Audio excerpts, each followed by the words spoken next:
balik lagi sama gue di channel yang paling bikin kalian penasaran, Sisi Lain Dunia. Apa kabar kalian semua, my subscribers? Semoga sehat selalu dan rezekinya lancar ya. Hari ini, gue bakal ajak kalian ke sebuah perjalanan yang bikin bulu kuduk berdiri. Kita nggak akan bahas tempat wisata biasa, tapi kita akan mengupas tuntas tradisi-tradisi pemakaman. Paling gila, paling mengerikan, paling ekstrem dari seluruh penjuru dunia. Siapin mental kalian, guys, karena kita akan menyelami budaya-budaya yang punya cara unik, bahkan terdengar nggak masuk akal. Gue mau ngasih disclaimer dulu nih. Tujuan video ini bukan untuk menghakimi, tapi untuk membuka wawasan kita semua.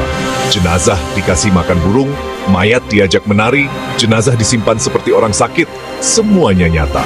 Jadi, pegangan yang kenceng, pasang headset kalian, dan jangan skip satu detik pun. Karena kita akan mulai petualangan kita ke tradisi pemakaman paling ekstrem di dunia. Let's go! Oke, yang pertama, kita langsung terbang ke dataran tinggi yang dingin dan misterius, Tibet. Di sini, ada sebuah tradisi yang namanya Chator, atau pemakaman langit. Pemakaman langit ini bukan sekadar nama, ini benar-benar terjadi. Ketika seseorang meninggal, jenazahnya nggak dikubur atau dikremasi seperti biasa. Di sana, ada para Rogjapa, pemotong tubuh, yang melakukan ritual khusus. Mereka akan memotong jenazah menjadi bagian-bagian kecil untuk dipersembahkan kepada alam, lebih tepatnya kepada burung pemakan bangkai, seperti Himalayan Griffon. Ini bukan tindakan sadis, tapi bentuk kemurahan hati terakhir. Tubuh hanya bejana kosong setelah roh pergi. Bagi mereka, memberi tubuh kepada burung adalah persembahan kepada kehidupan lain. Bayangin puluhan bahkan ratusan burung turun dari langit dan berkumpul di satu titik, sangat sakral. Suasananya pasti intens, sebagai mata rantai terakhir siklus kehidupan. Selain keyakinan, alasan praktis juga ada. Tanah keras dan minim kayu untuk kremasi. Tradisi ini memadukan filosofi ketidakterikatan dan kondisi geografis setempat. Di balik kengeriannya, ada pesan kuat tentang memberi dan kembali ke alam. Gimana menurut kalian? Mulia atau mengerikan? Ini baru pemanasan, lanjut ke tradisi berikutnya. Asyap!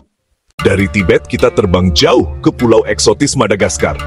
Di sini, ada tradisi bernama Famadihana. Pembalikan tulang. Setiap 5-7 tahun, keluarga membuka kembali makam leluhur mereka. Mengeluarkan jenazah yang tinggal tulang atau yang masih terbungkus kain lama. Proses ini bukan duka, melainkan penuh musik tawa dan kebahagiaan. Setelah dibersihkan, jenazah dibungkus ulang dan diarak keliling desa sambil menari. Kain lama diganti kain sutra baru, nama ditulis di kain, momen mengenang jasa leluhur. Ini memperkuat ikatan keluarga dan mengenalkan leluhur pada generasi muda. Keluarga menggotong sambil menari, bercengkrama, bahkan berbicara dengan jenazah. Ada makan-makan besar, musik, dan tarian. Ini perayaan kehidupan. Mereka percaya membuat leluhur bahagia akan memberi berkah bagi keluarga. Campuran emosi, sedih sekaligus penuh kehangatan dan cinta. Setelah pesta, jenazah dikembalikan ke makam. Menunggu Famadihana berikutnya. Gila banget kan? Tapi juga menyentuh. Lanjut ke tradisi selanjutnya. Sekarang, kita pulang ke rumah, Tanah Toraja, Sulawesi Selatan. Di sini, kematian bukan acara sederhana. Ini perayaan termegah dan termahal.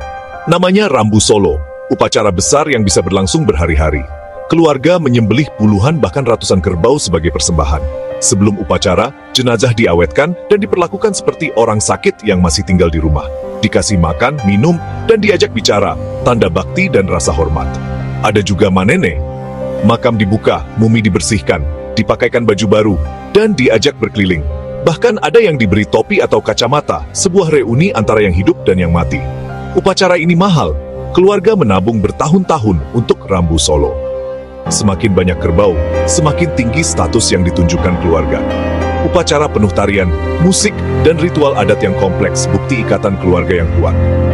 Walau terdengar ekstrem, bagi orang Toraja ini adalah kehormatan dan kewajiban terbesar. Bangga jadi bagian dari budaya kaya ini. Oke, masih banyak yang lebih ekstrim. Kita lanjut ke tradisi berikutnya. Dari tradisi yang merayakan, sekarang kita bahas salah satu tradisi paling kelam dalam sejarah manusia. Sati.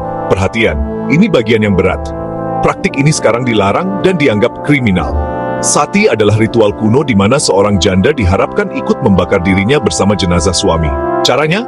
Di atas tumpukan kayu kremasi, di samping jenazah suami. Pendukung melihatnya sebagai tanda kesetiaan tertinggi dan jalan menuju kehormatan keagamaan.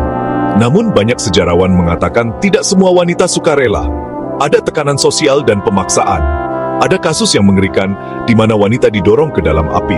Sebuah cermin dari patriarki ekstrem. Kehilangan dan tekanan sosial berbuah tragedi yang menyayat hati. Untungnya, perjuangan reformis dan tindakan hukum akhirnya melarang sati pada abad ke-19. Kisah ini jadi pengingat penting tentang bahaya tradisi ekstrem yang melanggar hak asasi manusia. Pelajaran, tradisi yang menindas harus dilawan. Hak setiap individu harus dilindungi. Mengerikan, berat, dan penting untuk ketahui. Kita lanjut ke ritual Viking yang megah, tapi juga ada sisi gelapnya. Kini kita berlayar ke utara, Skandinavia, tanah bangsa Viking. Pemakaman dengan perahu sering terlihat di film. Tapi apa faktanya? Versi sinematik, jenazah ditempatkan di perahu, didorong ke laut, lalu dibakar. Sangat epik. Namun arkeolog menemukan penguburan perahu di darat jauh lebih umum. Perahu jadi peti mati dan dikubur. Jenazah ditemani senjata, perhiasan, bahkan hewan, karena mereka percaya kehidupan setelah mati butuh benda duniawi. Contoh terkenal, makam kapal Oseberg, kapal kayu indah dengan kerangka dua wanita dan harta karun. Sayangnya ada sisi kelam, kadang budak atau orang lain dikorbankan untuk mengikuti tuan mereka. Mirip sati, nyawa orang lain dikorbankan demi kehormatan almarhum. Baik dibakar di laut atau dikubur di Tumulus, inti ritual ini adalah mengantarkan roh sang pejuang. Perpisahan yang gagah sesuai citra Viking. Lanjut, chapter terakhir. Trunyan, Bali. Kita kembali ke Indonesia. Desa kuno Trunyan di pinggir Danau Batur, Bali. Desa ini punya tradisi pemakaman yang sangat unik. Jenazah ditempatkan di permukaan tanah, ditutupi ancak saji, sangkar bambu pelindung. Lokasi bernama Semawayah, terisolasi dan hanya bisa dicapai dengan perahu. Rahasia, pohon tarumenyan, pohon harum, yang kata mereka menetralisir bau jenazah. Banyak jenazah di ruang terbuka, tapi tak ada bau busuk. Fenomena alam atau mistik. Tidak semua orang bisa dimakamkan di sana. Ada aturan ketat. Mati wajar, sudah menikah, bukan kecelakaan. Saat jenazah baru datang, tulang lama dipindah dan ditata di altar bertingkat. Suasana mistis. Trunyan adalah warisan Bali Aga, bukti keberagaman budaya Bali sebelum pengaruh Majapahit. Kematian, alam, dan spiritualitas bersatu di bawah naungan Tarumenyan. Tradisi lain, cara lain kembali ke alam. Gila. Dari Tibet, Madagaskar, Toraja, Sati, Viking, sampai Trunyan. Bener-bener di luar nalar kan? Mana yang paling ekstrem menurut kalian? Tulis jawaban dan alasan kalian di kolom komentar, gue bakal baca satu-satu. Kalau suka konten ini, pencet like, klik subscribe, dan nyalain lonceng notifikasinya. Terima kasih banyak udah nonton sampai habis, kalian luar biasa. Sampai jumpa di video sisi lain berikutnya. Bye, dan jangan lupa komentar di bawah.